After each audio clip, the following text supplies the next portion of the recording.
Hello students, आप इस function को ध्यान से देखिए। फंक्शन में डिफाइन किया है ए से बी सेट पर। तो फंक्शन का नाम एफ है। देखो 1 का इमेज बी है, 2 का इमेज ए है।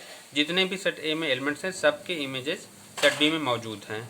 अगर आप ध्यान दो तो this function is 1 to 1 are not. Just see, A में जितने भी एलिमेंट हैं सबकी अलग अलग इमेजेस बी में हैं। इसका मतलब ये 1 to 1 भी है।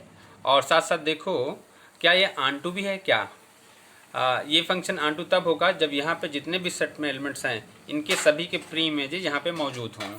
तो एलिमेंट्स को अगर आप ध्यान से देखो तो ए का प्री इमेज 2 है, बी का 1 है, सी का 4 है। इसी तरह से सारे एलिमेंट्स जो भी बी सेट में मौजूद हैं इनके सारे के प्री इमेज इधर हैं।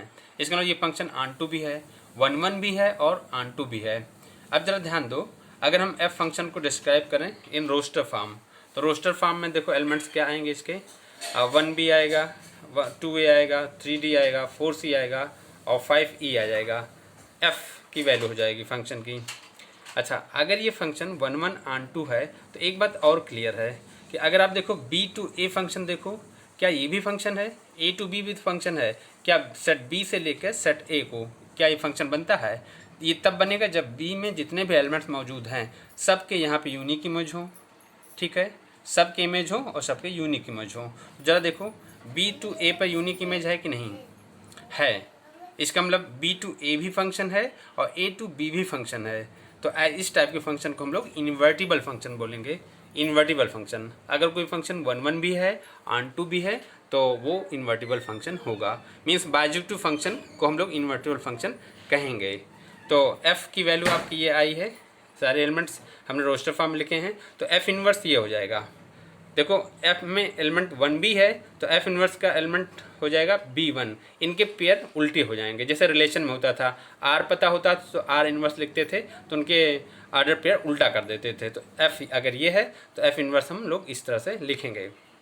फिर देखो अगर f1 इक्वल टू b है, यहाँ पे f1 b एलिमेंट दिया गया है तो इसका मतलब f इन्वर्स b को 1 लिखेंगे। इसी तरह से f2 अगर a दिया गया है तो f इन्वर्स a को हम लोग 2 लिखेंगे, एट्सेट्रा। अच्छा, इन जनरल अगर देखो, इन जनरल अगर fx इक्वल टू k दिया गया है तो हम लोग लिखेंगे f inverse x equal to fx equal to k दिया है तो f inverse k equal to x लिखेंगे। ठीक है, यहाँ पे x डोमेन का एलिमेंट है और ये कोडोमेन का है। और इस केस में देखो k किसका एलिमेंट है? कोडोमेन का है, x एलिमेंट डोमेन का है। दो ये रिजल्ट्स ज़रूरी हैं, इनको आप नोट कर लोगे। दो फंक्शन का कंपोजिशन हम लोग जब निकालते हैं, कंपोजिशन FOG, तो FOG और GOF अगर x के बराबर आते हैं, अगर हमारा कोई function fx equal to x होता है तो उसको आइडेंटिटी फंक्शन बोलते हैं।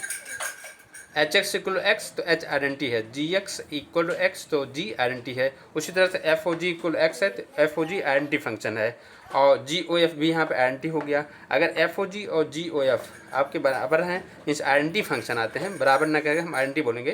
तो FOG equal to x equal to GOF तो ये आइडेंटिटी फंक्शन होगा। उस केस में f इन्वर्स g होगा, f का इन्वर्स g होगा, या कह सकते हैं g का इन्वर्स f होगा। साथ साथ इसी बात को पर्टिकुलर केस है कि FOF इक्वल टू x अगर है, मीन्स FOF अगर आइडेंटिटी फंक्शन है तो f का इन्वर्स खुद f ही होगा। ठीक है।